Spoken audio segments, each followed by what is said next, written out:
joy of it was all the colour, because all the coaches were coloured. You had because all the companies basically had colours within their names. Every company had a different livery, and you recognised which coach you were going for by the colour of the coach, basically. You had the wonderful green coaches of the Southdown Company. You had the dark red of East Kent, and you had the lighter red of Thames Valley. These were the 1950s, a unique era of travel between the heyday of the railways and before mass air flights took off, when the coach became the people's transport. Together, they ventured out from sleepy villages and chimney-choked towns into the big wide world. We had a rainbow that started at the coach station, and the colours spread to all the ends of the kingdom. We were a rainbow.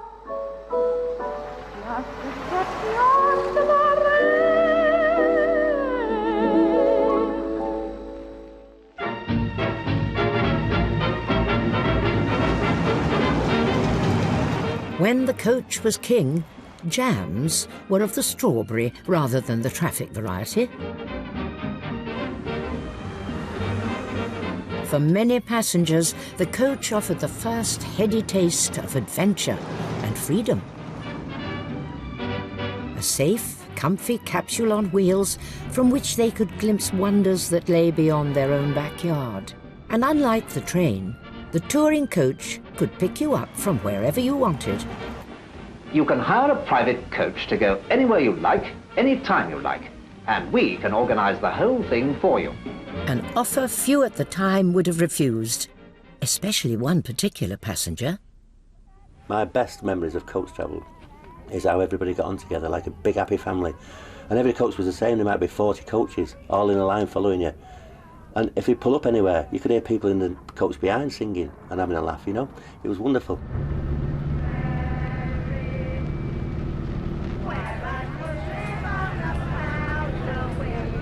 That's stuck with me all the time, Happy, everybody was happy. Nobody was that fussy, nobody was in a hurry, and everybody took the simple things and enjoyed them. The sweet sound of a good old-fashioned sing-song. It was the magic ingredient of every successful coach trip, binding its passengers together in coachly harmony. I think camaraderie is something, it's rather a well-kept secret with coach groups. And people get up and impersonate, stars like that, and comedians with the flat caps and things like that. Some of the men would get up and stand at the front, have the place in roaring laughter. Everybody used to be hanging out the seats like this, looking down, and then just standing up and cheering and clapping. And if you think that's what I look, I'll tell you why I'm here and what my... I can remember people taking George Formby off. He was one of the most popular ones, I'm leaning on a lamppost at the corner of the street in case a certain little lady comes by. There was one group we used to tell you so many jokes, you'd have to pull up and have a rest, because you couldn't listen to them all. It didn't take very long for parties to gel. Everyone became very attached, to each other. They surely did. In the days before air conditioning, even stifling summer heat was all part of the onboard atmosphere. Some of the men would be sweating that much because they still wore the suits on, they didn't often take the jackets off in those days. They'd still be sat all suited up, nice and posh. So when they started sweating, it got so hot. They used to take their hanky out of the pocket, put a knot in each corner, and then put it on top of the head, pull it down over the head, and they'd sit there. And it'd stop the sweat coming down the face, you see. But then, after about 10 minutes quartering out, the hanky would get red hot, full of sweat and wet, so they'd take it off into the... it was lino on the floor in those days, all cloth down the middle, so they'd wring it out and all the water would go on the floor. Then they'd put it back on the head, and they'd be like that, gasping. Whether it was on express journeys or touring trips, these sweaty encounters were unique to the communal coach experience. But rather than putting them off each other, they brought them closer together. We were all very friendly, and it was quite an emotional time when we all said goodbye. The coach was driving its way into the heart of the nation, joining up Britain's villages and towns like a giant dot to dot along well-worn routes carved out by the stagecoaches of the previous century.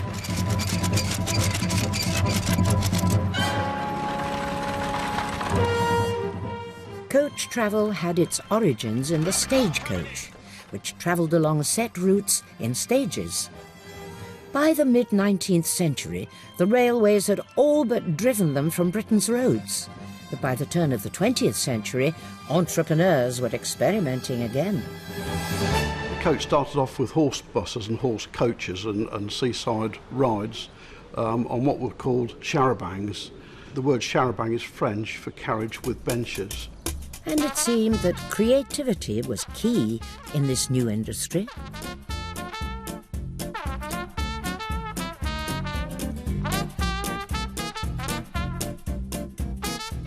Firstly, before they got the posh charabancs, which was the one with hoods on, they used to convert just normal haulage lorries, Foden steamers. They were Foden steamer lorries, and they used to convert them at weekends. They used to do removals in the week with a container body on the back. And on a Friday evening or a Saturday morning early, they'd take them into the depot and swap the bodies over.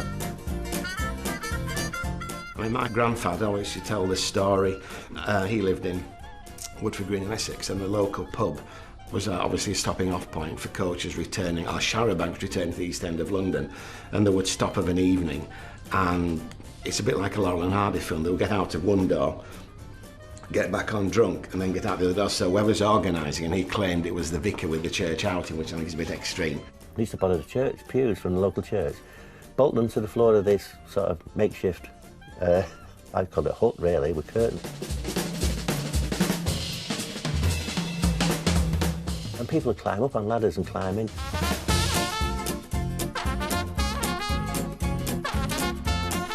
This design was called the slipper because it was shaped like a bedroom slipper. But you can guarantee the journey was anything but cosy and comfortable. Well, all these early charabancs were originally on solid rubber tyres, all the bigger ones, until the mid-1920s, because pneumatics didn't really come in until then. You used to go through the town centres where cobbled streets, everybody like that. All the men were holding a false tooth and like, you know, otherwise if they smile out, the teeth would fall out. And there's that rickety bang, bang, bang like this. But not all charas were so makeshift. Then they got the luxury one, a purpose-built one, which was what my grandparents first went on, and that was real luxury. Proper seats in it and everything, like long, they used to call it a toast rack, because it was like a toast rack, all the seats were long. The little doors, they had 10 little doors along the side of the coach, and everybody got in their own little door like and sat on the seats. The toast rack, with the passengers all lined up inside like boiled egg soldiers. Slippers and toast racks. What would they think up next? Enter the horn. The driver has a bulb horn here to tell people to get out of the way, but he's got another little trick up his sleeve here, and that is an exhaust whistle. And this blows gases from number 4 cylinder. Every time it comes up on the firing stroke, it'll whistle. And passengers had to be equally inventive when it came to keeping dry. When it rained, people didn't bother about pulling the hood up. If they're only going to local or Blackpool, they'd put the umbrella up instead. And they'd all sit under the umbrella because they only chugged along about 8 miles an hour, you know. So instead of messing about stopping the charabanc, pulling the hood up, just put your umbrella up, and they all sat there under a brolly like, you know, happy as Larry.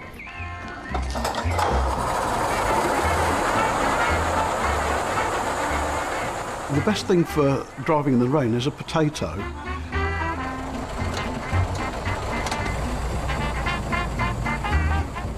If you cut a potato in half and smear it on the windscreen, you don't get lots of little drops of water.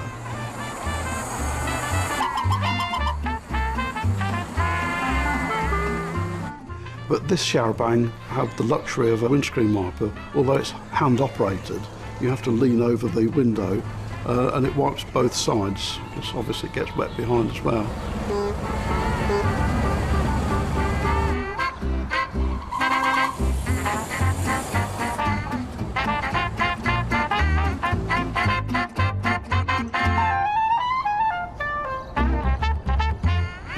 In 1911, a group of passengers were due to take a train from Rochdale to Torquay. Among them was a young girl whose singing talents would go on to play a special role during the Second World War. Her name was Gracie Fields. But there was a problem. In June there was a train strike and they couldn't come down. They was all absolutely upset. So they got the chap that was working for them, Robert Holt, who came in to be Yellowways. His friend had the only charabanc in Rochdale. So he said, well, go and tell your friend, we'll use a charabanc. He said, don't talk stupid, we'll never get down to Torquay. He said, it's miles, it's not 290 miles. The charabanc won't get down there, or if it does, it'll take us a week. Oh no, he said, we've got to get down there somehow. We'll use a charabanc, we'll treat it as an adventure and see what happens. Anyway, they piled in and Gracie Fields was amongst them because her friend was the granddaughter of Edwards and Browning, little Florence Browning, so she came with Florence and it took them 2 full days to get here. The 13-year-old Gracie duly won a talent competition in Paignton, which boosted her confidence as a performer. Confidence was also growing in the coach industry itself. And it was such a success when they got back that's when they started doing fare-paying passengers the year after. And that's when the first fare-paying passenger service started. Holt Brothers Yellowway became the pioneers of long-distance travel from the northwest to Torquay. So Yellowways were on the map. And by the end of World War I, so were a good many more coach operators. The First World War made all the difference because not only did the internal combustion engine get more reliable, had to do because of the circumstances. At the end of the war, there was a huge number of army lorries thrown to the market, army surplus, which were very cheap. I understand soldiers were given a lump sum, thank you very much, off you go. And a lot of them bought the lorries. And in those days, you had a chassis and the lorry body was just bolted onto the back. And the clever ones, Monday to Friday, used them to carry coal, goods or whatever, and then put a different back end on and carried passengers at weekend. Perhaps more importantly than the technology was the fact that the war produced soldiers or ex-soldiers who were skilled in engineering, who could maintain these new motor vehicles, knew how to drive them. Many of these men were looking for things to do in the new post-war world. In the 1920s and 30s, motoring had really arrived, and it produced a social revolution as people began to take to the road for pleasure outings. For those who couldn't afford a car of their own, there were the charabancs and the motor coaches. It was little wonder then that when the railways went on strike again in 1919, coach companies jumped at the chance to put on extra services. People still wanted to travel, and so Royal Blue and other coach operators put on services during that period, and they proved to be popular, sufficiently popular that some of the services continued. Services by Southdown from Brighton, for example, services from the north of England, basically to London. Those early coach operators were canny businessmen, keeping their fares well below the cost of a rail ticket. And the brand new passengers who'd tried out coach travel during the rail strike ended up staying. And so a whole new business grew up as a result of that rail strike, offering the opportunity to people like Royal Blue to start running long-distance services. Until 1930, the coach industry was running pretty much as it wanted. Anyone could set up a business, and you didn't need a licence. Usual problems came as a result of this. There was no regulation. Safety became an issue. There was no driver's hours. Drivers were working long hours for not a lot of money, so were almost 24 hours. The road transport scene was almost unregulated in the 1920s. There were no or few speed limits. People didn't have to take driving tests, and the death figures were horrendous. Something had to be done. The words traffic commissioner suddenly appeared, and the traffic commissioner, of which there was a number regionally, was God. In 1928, there were only just over 2 million vehicles on the road. Now there are about 34.5 million vehicles on the road. In 1928, there were almost 6,000 deaths on the road. Now, with 17 times the number of vehicles, the figures are down to about 2,500. So it shows something had to be done. People were being killed. Coaches and buses and lorries were fighting for trade, and really the public needed protection. After 1930, if you wanted to operate a coach service, you had to have a licence, and to match its new regulated image, the industry needed coach stations. The places where people were picking up coaches, Grosvenor Gardens and other areas in London, they couldn't cope with the number of coaches, and the traffic was just too much. And the police in London were getting a bit stroppy with the coach operators, saying, you know, you're going to have to do something about this. There was no, in 1930, big coach stations like Victoria. Coaches were scattered all around London. The embankment was completely jammed with coaches going off all parts of England. And so it was desperate to find somewhere to have as an off-street terminal. But finding available plots of land in central London was not easy. London Coastal Coaches saw that there was this site, pounced on it, and immediately made plans for what became Victoria Coach Station. The design of the coach station was particularly cutting edge with its Art Deco frontage. In 1932, it welcomed its first inhabitants, who immediately moved in, the coaches. The first coach to actually operate in was a coach which had come up, I believe, from Maidstone.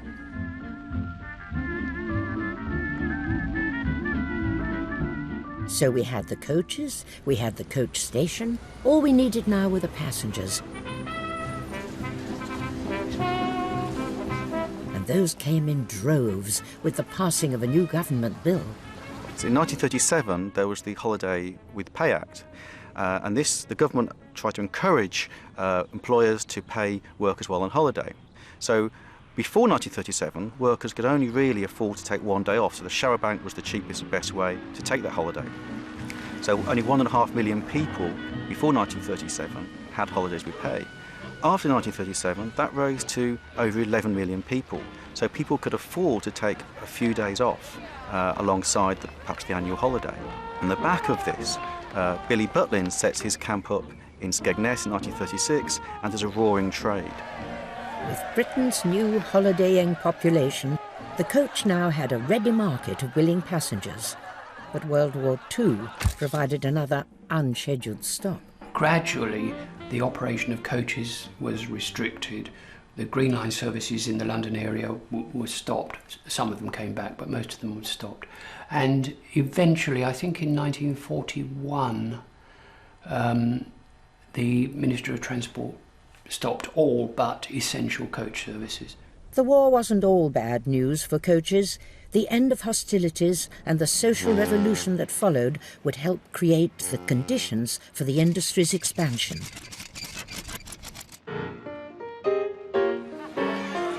By the early 1950s, with wartime restrictions lifted, people were bursting to go on holiday. As the war ends, you see a boom in coach travel in the 50s and 60s. Not only have you got an annual trip, perhaps for the work or community, still going on, but you've also got longer excursions for longer durations. And people in the 50s particularly begin to have more money, so their excursions go longer and more exotic in that sense. With so many people desperate to get away, the atmosphere at Victoria Coach Station was buzzing. During the summer months of the mid-50s, over 20,000 coaches poured in and out of the station every week.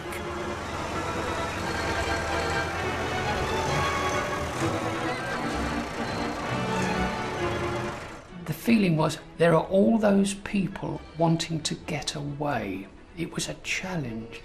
Very often, when it was really crazy with all the phones ringing, there was a carnival atmosphere. You know, there was an absolute carnival atmosphere.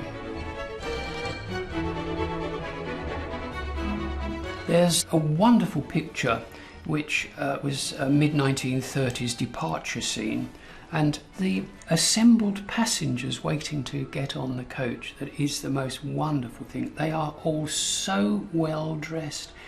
Ladies in fox furs, ladies in dresses, long dresses to their ankles, very elegant shoes and hats. Every man in the picture is wearing a hat. School children in their best school uniforms, and it's just a magic picture that captures absolutely the excitement that people were finding in this very, very new industry. A carnival at the coach station. So if you were going on a coach trip, you'd be sure to pick your best frock for the occasion.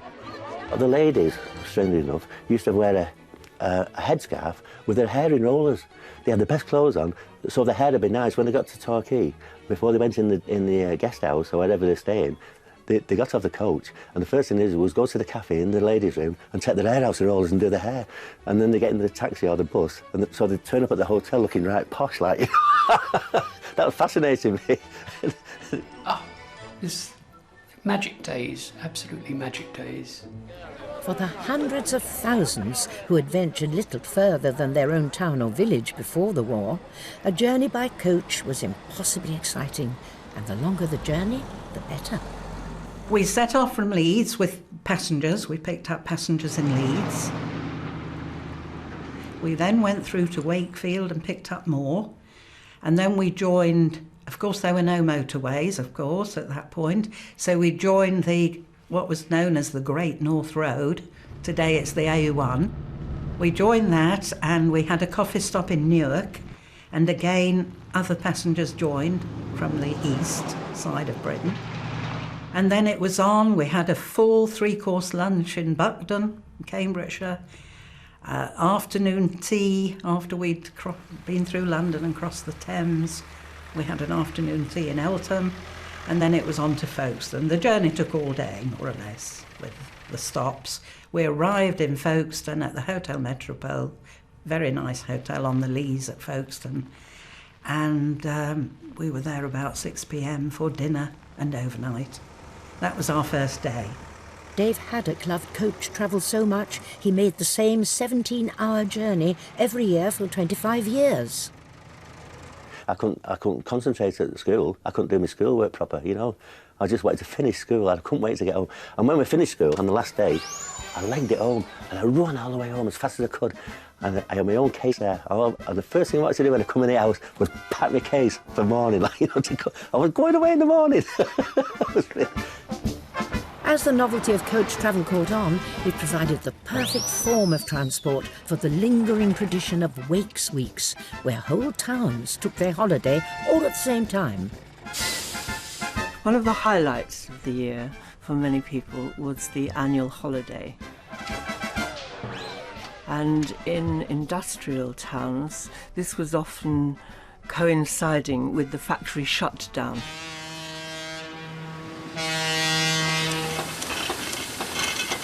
During an industrial fortnight or a Coventry week or Birmingham week, the whole city would essentially close.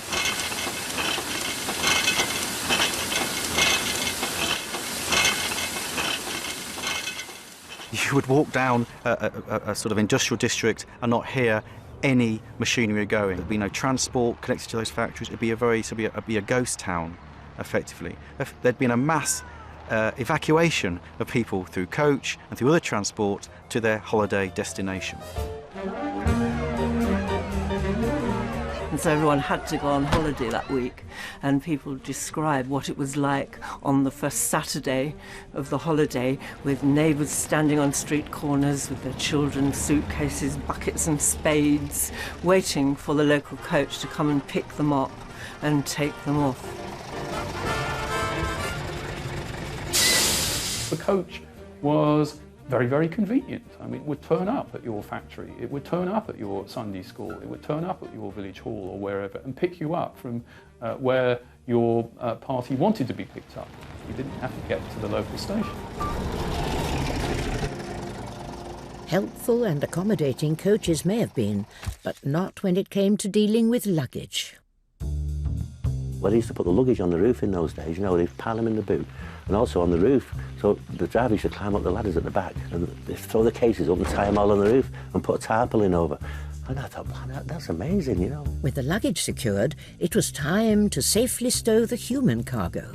People felt very comfortable at the thought that they and their neighbours could be picked up they would be able to pay in during the year for the trip, so they knew they had enough money to cover things.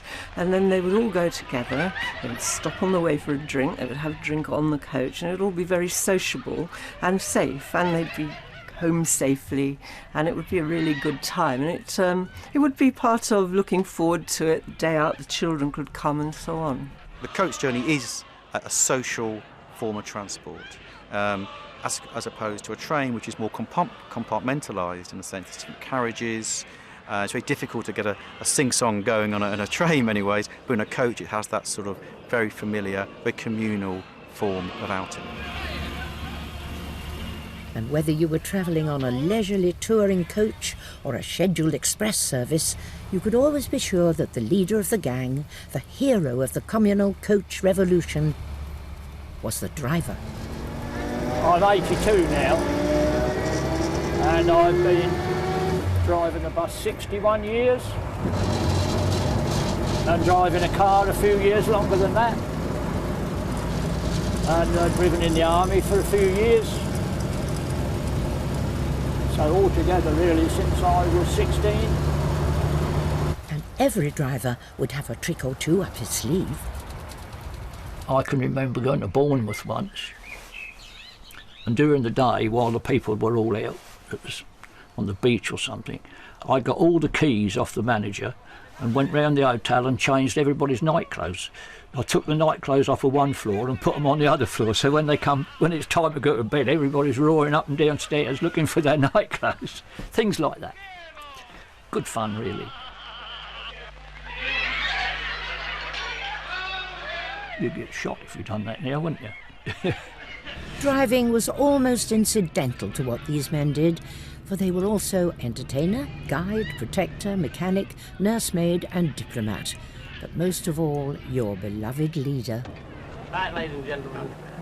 Well, I wish to introduce myself to call me Leslie. Now then, a lot calls me Cannonball. You'll hear it a lot on this trip. Everybody calls me Cannonball. So you can please yourself, but it's Leslie or Cannonball. Now then, on this trip, well, I've been on the firm that long, sir. 30 years. So everybody will hear them all call me Cannonball, but it doesn't matter. They ignore them. They don't know my name. So on the way down, I have to keep explaining things to you on all the way down. If you want to know anything at all, don't forget, just ask. That's what I'm here for. I'm here to give you a good holiday, help you all I can. I shall suggest things when we get to New Quay. I shall suggest things when I get to Ilfracombe. Now then, you've no need whatsoever to go on any trips or theatres if you don't want, but I shall suggest them, and when I suggest, it's good. It's only the best. When you travel with Cannonball, you're travelling Cannonball's way. But he hadn't always been such an integral part of the group. It was, in fact, technology that had shaped the relationship between passenger and driver. In the old vehicles, when the engine was at the front, the driver was in his separate cab alongside the engine. When the horizontal engines came in underneath the vehicle, that enabled the area that had been taken up by the engine at the front to be incorporated in the main passenger compartment of the vehicle, so the driver was then back inside with his passengers. With the shepherd now seated among his flock, all sorts of mischief could be had.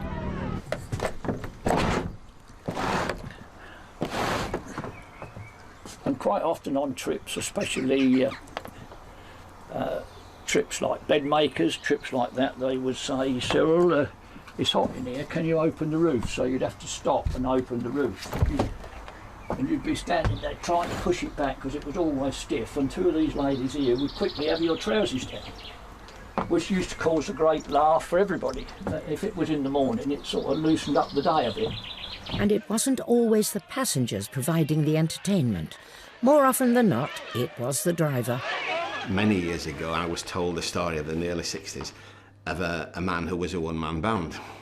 And he used to strap a drum to the back of his seat, and he would have drumsticks on his elbows as he's round. He would have a mouth organ strapped round, you know, and he would go bang, bang, and sing. A lot of them could sing as well. No, we used to join in because that made them feel as if you was part of it. You know, used to go to Scotland. When we went to Scotland, we used to take a kilt and that sort of thing. You know, lots of people done that. So you took part in whatever was going on. You had to think about the fact that you was going to get a tip at the end of the job. So the more you joined in and the more they enjoyed themselves, you hope that you'd get treated better. See you again. Yes. Right, bye. Bye-bye, dear. Don't get lost now. Hey, what's that? Well, I mean, if you went away for a week, I can't remember, but I mean, if you got any more than sort of for a week, any more than £5, you were really doing well, because £5 was a lot of money. You know, I think wages then were about 30 bob or something, weren't they? Yeah, it was. I don't think you didn't play on that much, but it was always, I think, in the average coach driver in the back of your mind, what am I going to get when I get back on Saturday? Many drivers were incredibly inventive when it came to earning their keep. One of my favourite stories is regarding Wallace Arnold drivers in Ilfracombe. A lot of tours to Ilfracombe in the 60s and 70s, which meant that every day of the week there was a Wallace Arnold driver in Ilfracombe on a free day. And they came up with the idea of how they could earn some more money. They would get a job. And one of the leader of the gang went down to the council and got himself a job as a deck chair attendant. He was only free for one day, but there were 6 other men. So every day of the week there was a Wallace Arnold driver in Ilfracombe. So it was Jeff on Monday, George on Tuesday, Fred on Wednesday, so. And once a week the wage packet came and it was shared out amongst the 7 of them. On one occasion, there was about 3 or 4 drivers in town, and they all met up in the pub one lunchtime for a get-together and a natter. And not only was too much alcohol involved, because they were all rest day that day, they weren't driving, but also there was a freak shower, and all the deck chairs were watched off the beach.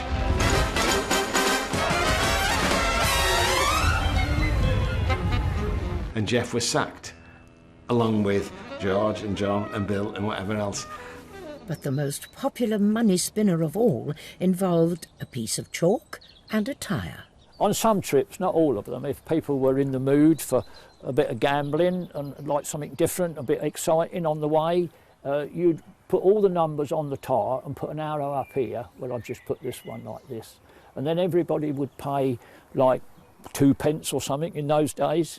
And whatever number stopped, when you stopped, either for the loo or for a cup of tea or when you get to your destination. So you put 1, 2, 3, 4, 5, 6, and you'd mark it all the way round, and however many people you'd got on the bus. Maybe you have 20 or maybe you have 30 or only 10.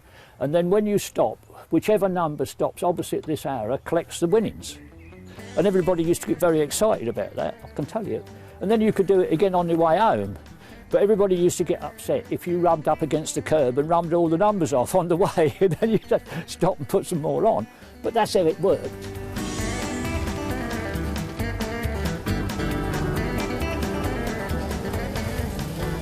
You didn't have a chance to get bored in those days. There's always some action going on in the coach, you know. Everybody was doing something. Entertainment was free and it was brilliant. As the journey got underway, the passengers settled back into the rhythm of the ride, enveloped in coachly warmth and comfort. Some might sleep, some might want to enjoy the scenery, and some might pull out their lovingly prepared refreshments. See, there was no drinks in those days, like you couldn't get drinks like this in them days, so she used to get just a milk bottle, you know, a Stella bottle, sterilised milk. You used to have a pressed top on, you used to fill it with water and press the top back on and open it and stand it up in the bag. And that was what you drank on the way down the coach, just tap water. She used to call it Corporation Pop, you know. and then anybody else was adding on. Said, does anybody want to drink a Corporation Pop? And somebody would shout, aye, pass it down. And this big bottle of Stella, you just pass it down the coach, and then they'd come back. That was so funny, that was. And you could guarantee that within a couple of hours of setting off, they'd want to stop again.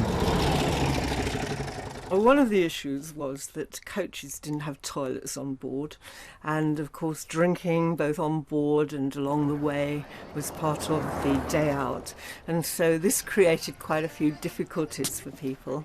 And it was much easier for men because, you know, in those days you didn't have motorways, so the coach could stop the minute you tapped on the door and told the driver to stop. Out would get the men and all go behind, say, a pile of gravel by the road. It would be quite easy for them, but the poor women couldn't do that, and it wouldn't have been appropriate anyway.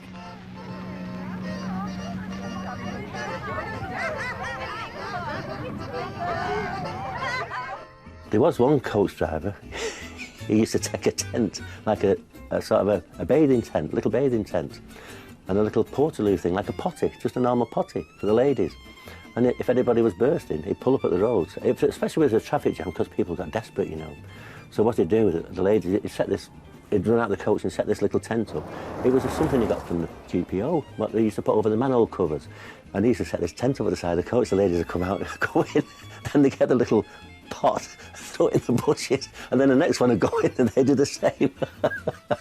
What became really important were halfway houses, and I can remember my own relatives years after they stopped going out by coaches from the East End to Southend pointing out the halfway house along the way to Southend, and it was a great relief for the women to be able to get out and have a pee at those places. You would have a situation where you'd probably have 10, 15 coaches, you could have 400 people there.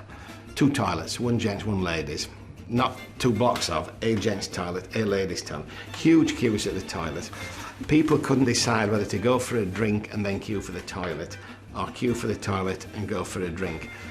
Half the party was queued at the toilets, frightened to miss the coach when it left. Right, we've got 10 minutes, we're going, 10 minutes.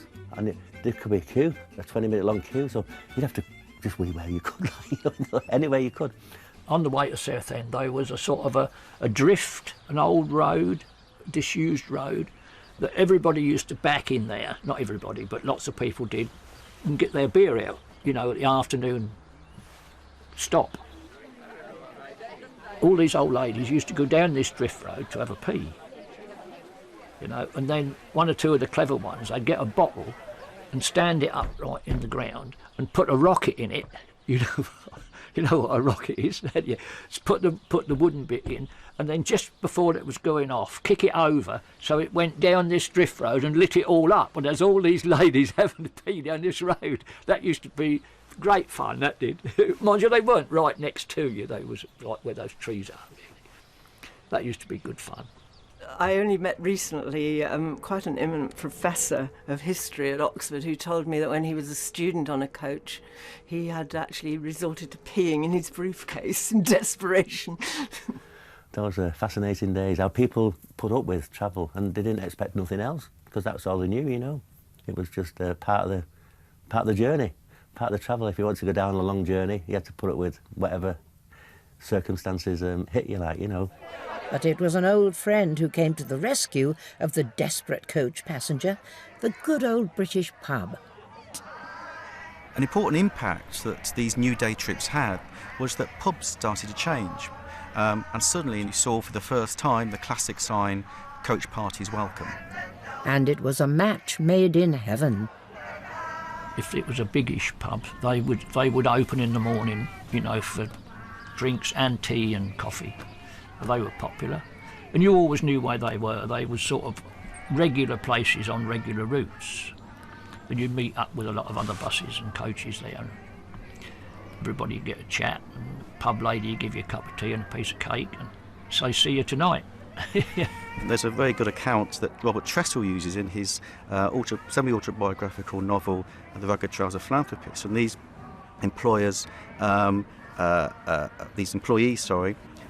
take their coach into the countryside to their destination via 6 public houses.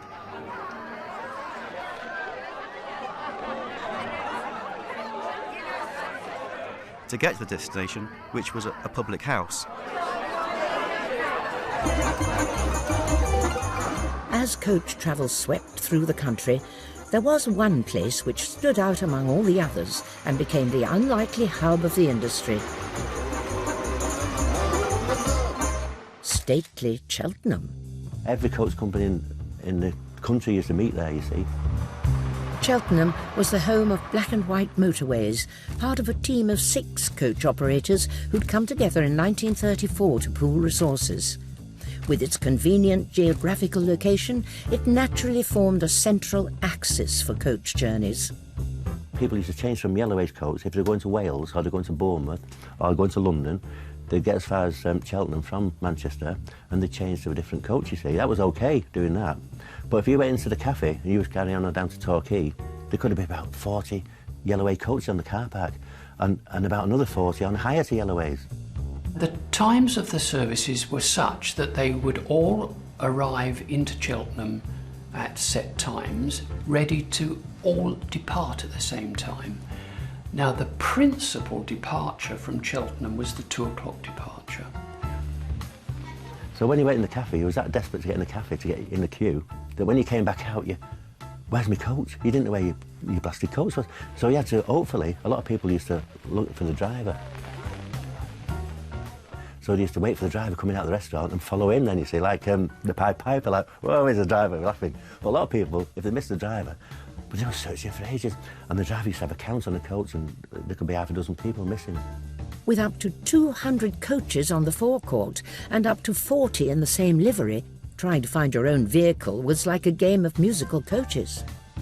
And then at 2 o'clock, all the coaches would leave together, and for about 15 minutes or half an hour, the centre of Cheltenham was absolutely log-jammed.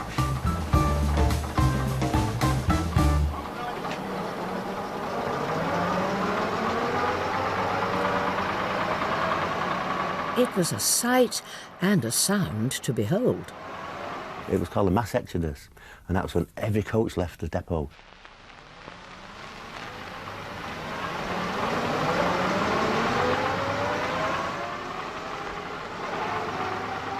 The noise was unbelievable. You could tell what sort of vehicle it was, whether it was an AC, a Crossley, a Gardner engine or something like that. They all had different noises. So you could stand on the corner or in a coach station, here comes an AC, here comes a Leyland, and they'd come around the corner, and it was. You know, especially when you're going through shops in the town centres, and you could hear the echo. You know, the echo of the engine, the exhaust. You used to echo off the building. Oh, that sounds nice. Our coach sounds gorgeous. And you used to look out the window and see the reflection of the coach going past and the noise. So, whoa, that's us going past. It was brilliant. As coach technology accelerated, the passengers were determined to take their much-loved coach further than ever before, even if it meant hoisting it up by crane. The continent suddenly became easy to get to. Coaches had to be winched on board. There was no roll-on, roll-off ferry, so a coach would get to Dover and it would be chained on to this ferry and chained off in wherever it went to Ostend, Boulogne, Calais, whatever. And with the coach safely delivered to foreign shores, the coach capsule adventure could continue with a continental twist.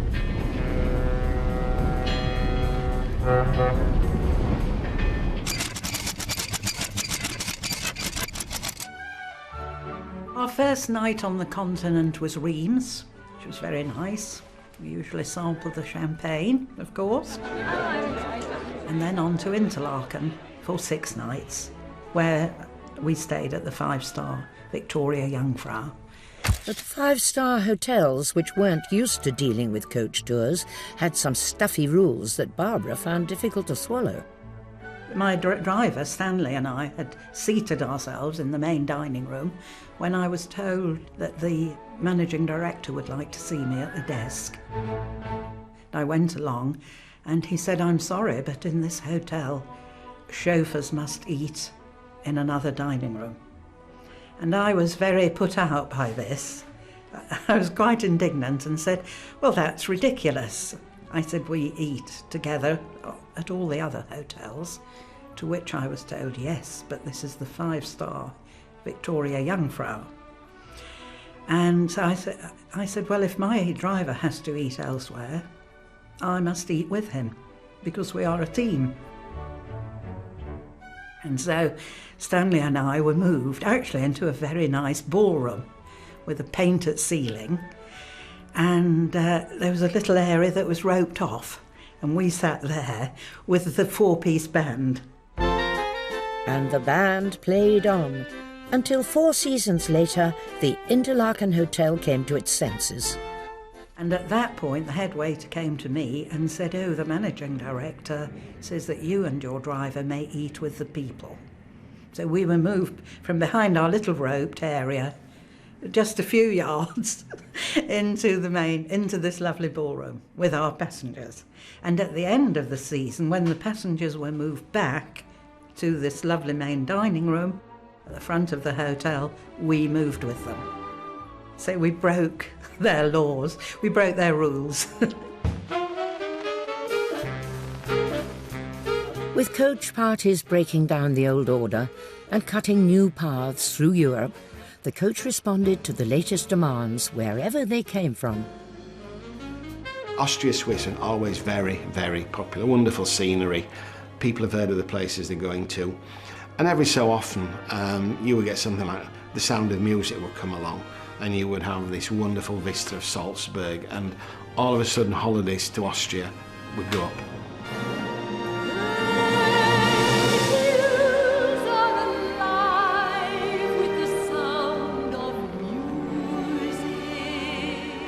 And in this era of romantic travel, passengers not only fell in love with their coach, but with each other.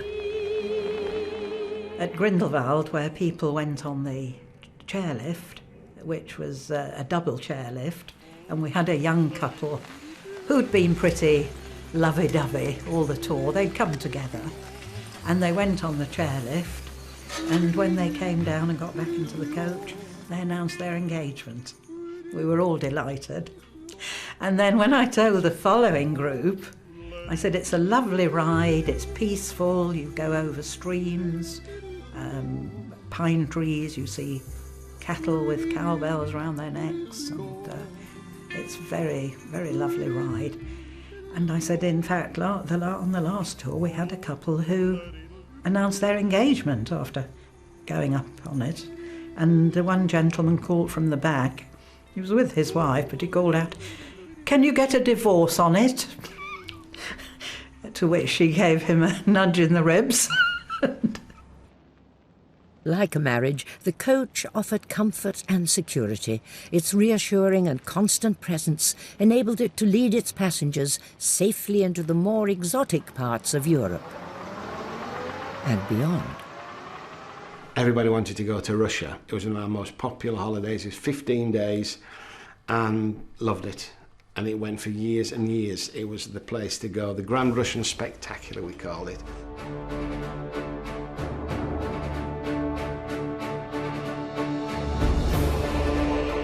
In St. Petersburg, the part of the coach near the hotel, and this shady-looking man came up and said, "Would you like us to guard the coach?" And they said, "What do you mean, guard?" "Well, it's a bit rough around here, you know." And they said, "Well, how much is it?" And I think he charged the equivalent of 50p. And he sat all night with his Kalashnikov rifle in front of the coach outside the hotel. The feeling that you could get in a coach very locally and go to somewhere pretty exotic with all your luggage and your neighbours on board, and then come back again with them and be dropped back in the same place, such as Bolton, was very attractive to people. While coach tours were busy invading other countries, back in Britain, we were advancing on the home front too.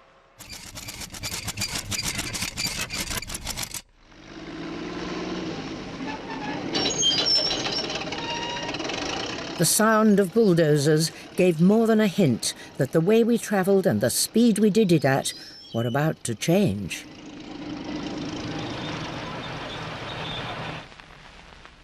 Work began on Britain's first motorway, the Preston Bypass, in 1957.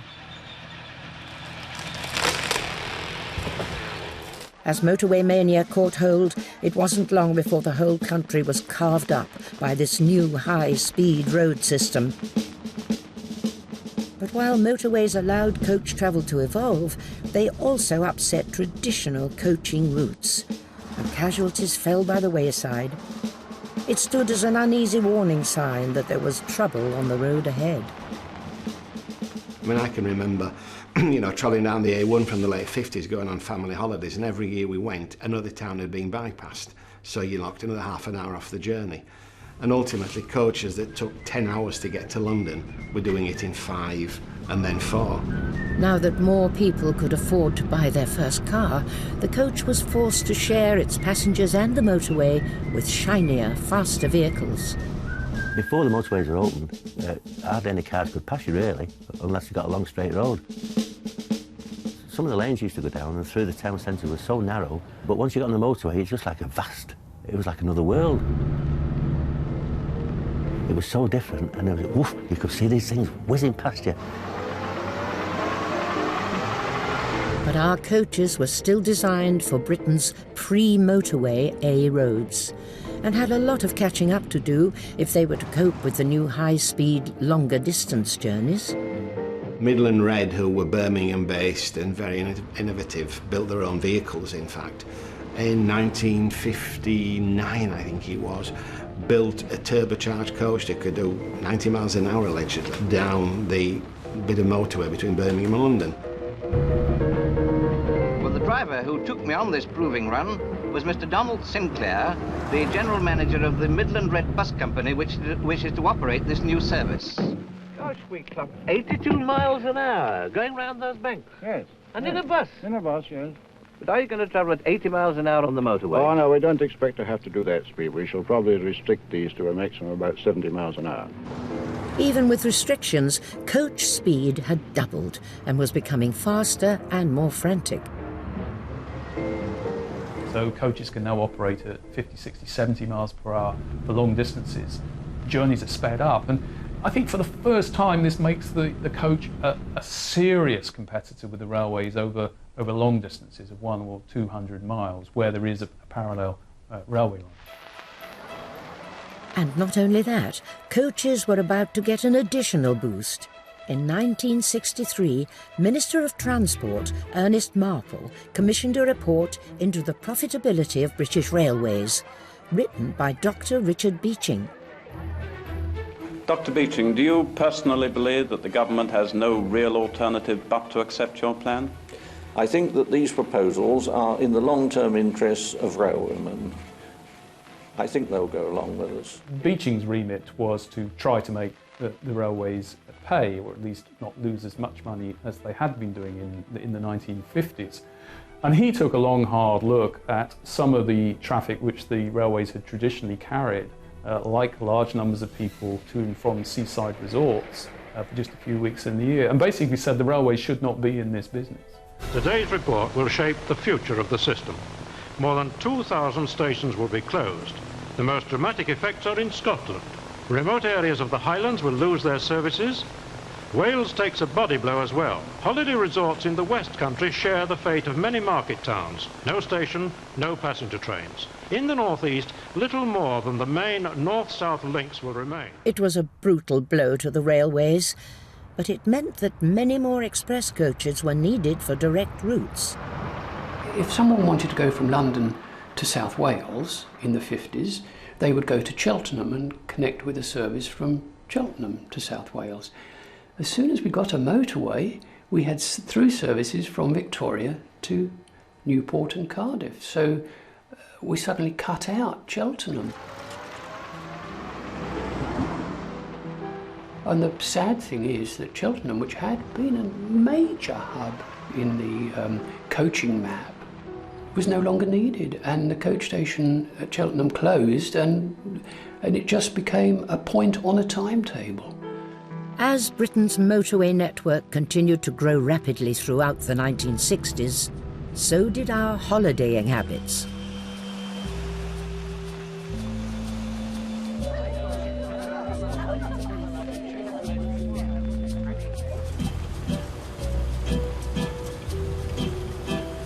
As we travelled further afield in our own private cars, traditional seaside destinations started to fall out of fashion, and struggled when the holidaymakers went elsewhere. Blackpool was a northern as Margate, Margate was a southern as Blackpool, I suppose you would say. Huge, huge numbers, hundreds and hundreds of coaches would go on a Sunday in particular for the day. Gone. That business is completely gone. I was in Margate a couple of months ago now, talking with the council about coach parking. Didn't see a coach.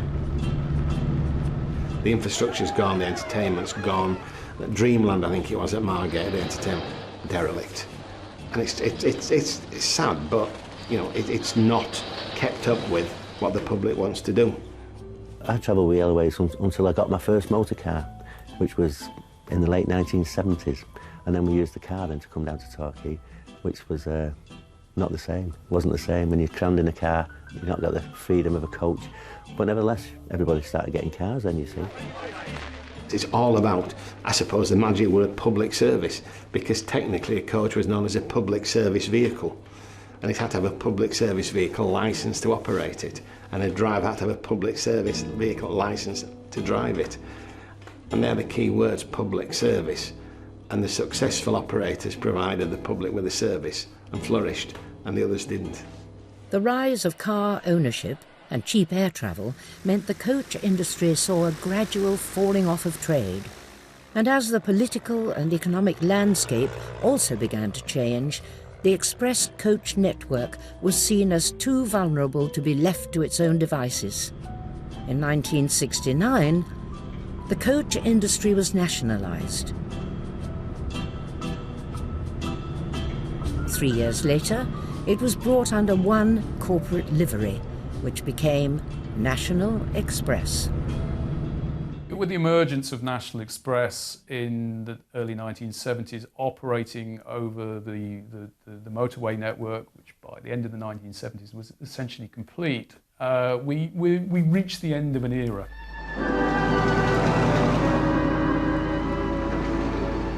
And under National Express, the colourful coaches which we knew and loved so well were painted a uniform, ghostly white. Whilst it caused a lot of heartache and, you know, amongst traditionalists, I have to say, if you want a network, then you have to have a standard livery.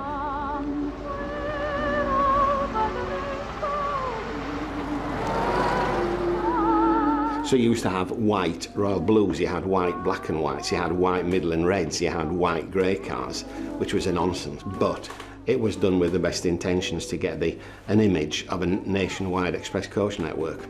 This idea that with the prism that the colour white divides up into all the colours of the rainbow, and now, come nationalisation, all the colours of the rainbow were being pulled back in to the colour white. It almost epitomised what had happened to the industry there, because at that point a lot of that wonderful familiarity, that wonderful family feeling was automatically lost. You know, I've been out of the industry now for 5 years, and I have to say, looking back, I sent out the best of it. With the loss of the colour, we had lost the personality of the business, the really, really lovely specialness. The colour had gone out of it. The colour, I don't think, will come back again, not as it was. Little bluebird fly beyond the rainbow.